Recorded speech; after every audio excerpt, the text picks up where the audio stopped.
Federated Land Transport Organization of the Philippines ay naghain po ng ikalawang graft complaint laban kay dating Land Transportation Office Chief Attorney Mendoza sa Office of the Ombudsman kaugnayan ng pangungulekte umano ng computer fees.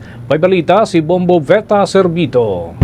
Naghahain ng ikalawang draft complaint ang Federated Land Transport Organizations of the Philippines o PhilTop sa Office of the Ombudsman laban kay dating Land Transportation Office Chief Attorney Vigor Mendoza II at Stratcom Corporation President na si Anthony Kiambao. Ayon kay Federated Land Transport Organizations of the Philippines spokesperson June Braga, ay mayroong 169 pesos na computer fee per transaction na kinolekta mula noong January 28, 2025 hanggang February 28, 2026.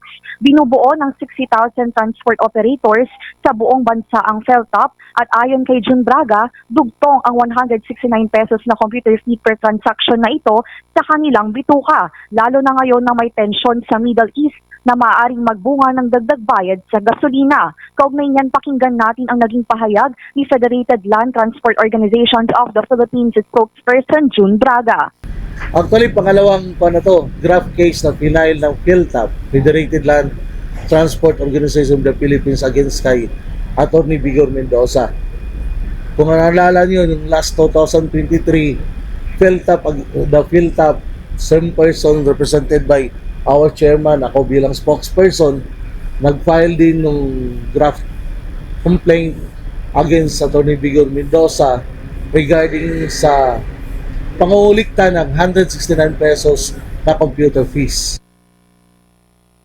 Ipinahayag ni June Braga na sa tingin ng kanilang grupo, ang 169 pesos na computer fees ay hindi nakatutulong sa mga maliliit na operators ng jeep at mga drivers. Dagdag pa niya, mayroon na raw third-party IT provider na kinontrata ng gobyerno kaya kini-question nila ang dagdag bayarin na ito. Narito muli ang naging pahayag ni Federated Land Transport Organizations of the Philippines spokesperson June Braga. Kasi sa tingin po namin, manatiling tumindig at tumayo ang PhilTop mula 2023 hanggang ngayon, ang 169 computer fees ay hindi nakakatulong sa mga maliliit na operators ng jeep at mga drivers. Why? Kasi sa pagkakalam po namin, sa grupo namin, meron na po tayong third-party IT provider na kinontrata ng gobyerno, in fact, umabot pa sa Kongreso, pero bakit may dagdag bayarin pa na 169?